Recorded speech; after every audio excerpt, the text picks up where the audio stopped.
Vamos hoje falar porque o modelo político atual tornou o Brasil o país do passado. E como mudar isso? Os indicadores econômicos e sociais, após a implantação da democracia em 1986, estão piores e, na melhor das hipóteses, iguais ao que existiam no regime militar que o antecedeu. Aqui nós não queremos dizer que democracia é um mau regime, muito pelo contrário.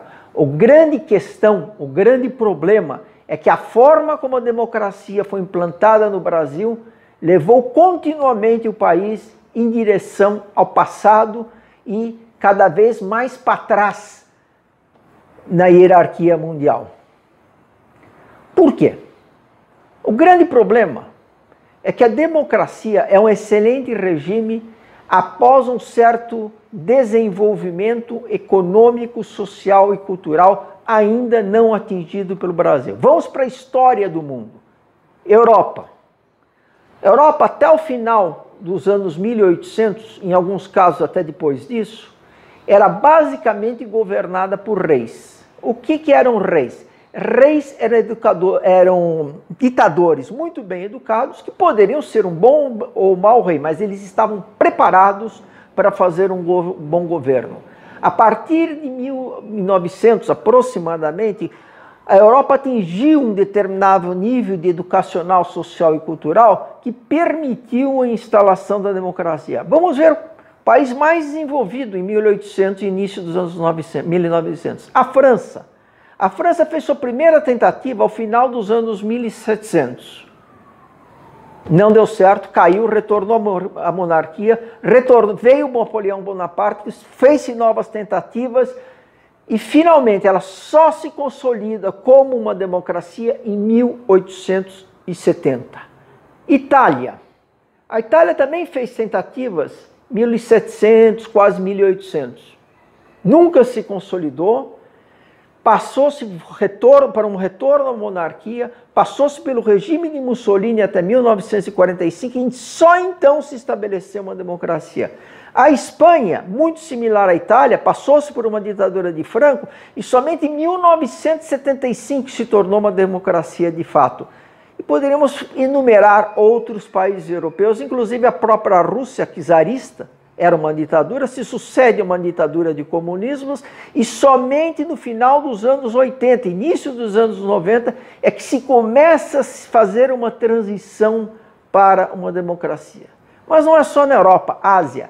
Nenhum país asiático é uma democracia de modelo ocidental. Sim, o Japão se tornou uma democracia, uma monarquia parlamentar em 1945, mas na época o Japão já era o país asiático com o maior desenvolvimento econômico, social e cultural.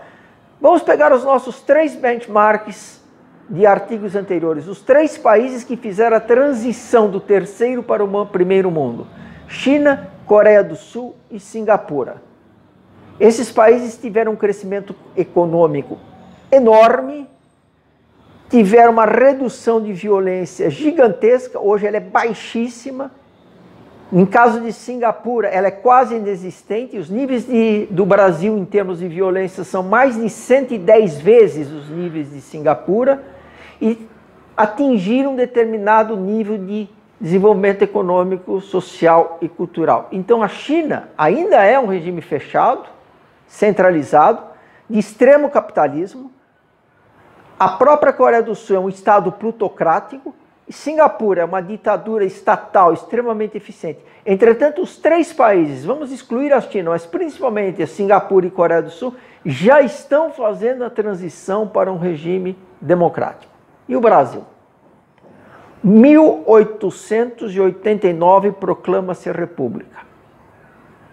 Não funcionou. Várias crises, ditaduras se sucederam, e finalmente chegamos a 1986, quando se promete uma democracia definitiva. Entretanto, o problema do Brasil é que nunca houve um modelo de Estado.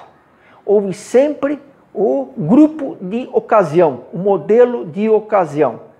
Por ali passaram militares, autodenominados socialistas, grupos de interesse, mas nunca houve um modelo de Estado. Nesse modelo de Estado precisam ser estabelecidas metas de longo prazo, metas de 20 a 50 anos, com objetivos intermediários que têm que ser atingidos. Além disso, para fazer essa transição, o Brasil precisa de um modelo inicial. E como seria esse modelo inicial? Esse modelo inicial exigiria que, para qualquer cargo eletivo, não importa qual, fosse necessário um determinado nível educacional e cultural. E, além disso, teria que ter uma reputação irretocável. Apenas esses poderiam se candidatar a cargos eletivos. E mais, o voto. O voto deveria ser permitido apenas para indivíduos acima de determinado nível educacional. Nós não estamos aqui vedando ninguém de votar. Sim, pode votar porque voto é um direito, voto não é uma obrigação. Mas teria que ser um direito conquistado através do desenvolvimento educacional do indivíduo. Ou fazemos isso, ou nós vamos ter aqui grupos de ocasião, novos capitães hereditários, grupos de manobras populistas, etc, etc, etc, e vamos definitivamente em direção à rabeira do mundo.